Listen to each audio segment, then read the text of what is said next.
বেহাল রাস্তা সংস্কারের দাবিতে পথ অবরোধ করে বিক্ষোভে শামিল মানবাজার বাসস্ট্যান্ড সংলগ্ন এলাকার বাসিন্দারা।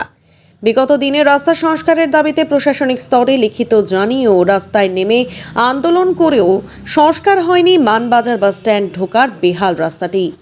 প্রশাসনিক আশ্বাসের পর আশ্বাস মিললেও ওই রাস্তা দিয়ে যাতায়াত করতে গিয়ে দুর্ঘটনার কবলে পড়ছে যাতায়াতকারীরা। তাই দুর্ভোগের ওই রাস্তা মেরামত ও সমস্যা সমাধানের দাবি পূরণ না হওয়ায় ফের আজ রাস্তা অবরোধ করেন বাসিন্দারা। সোমবার মানবাজার বাসস্ট্যান্ডে ঢোকা ও বাহিরের রাস্তায় বাঁশ বেঁধে রাস্তা আটকে দেয় স্থানীয়রা। আটকে পড়ে বাস সহ অন্যান্য যানবাহন।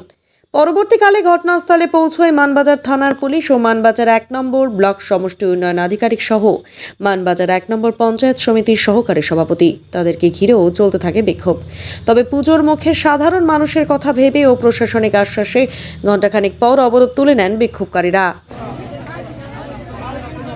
আজকে আমাদের পথ অবরোধ দীর্ঘ ৯ বছর বাস স্ট্যান্ডের যে রাস্তা কোনো কাজ হয় নাই, তার জন্য অবরোধ। যে কোনো সময় অ্যাক্সিডেন্ট হতে পারে। প্রশাসন তো এসেছিল আগেরবার প্রশাসন এসেছিল, বলেছিল ফাস্টিং করে দেওয়া হবে, পূজার পর রাস্তাটা হবে। এখন আর 5 দিন হয়ে গেল, এখনো কোনো রিপেয়ার রাস্তা হয় না। কি চাইছেন আপনারা এখন? আমরা রাস্তা রিপেয়ার চাইছি, রিপেয়ার হলে ছেড়ে দেবো। রিপেয়ার চাইছি, মানুষ চলাচল, গাড়ি চলাচল যেমন করা যায় তার মতন এখন করে দেখ। তার পূজার পরে করবে, পূজার পরেই হবে। আপনার নাম? আমার নাম সন্দীপ চৌধুরী। আপাতত আমরা কথা দিলাম যে সাময়িকভাবে মেরামত করে দেবো এবং কালকে থেকে আশা করি কাজ করবো। ওনারা কি অবরোধ তুলে নিয়েছেন?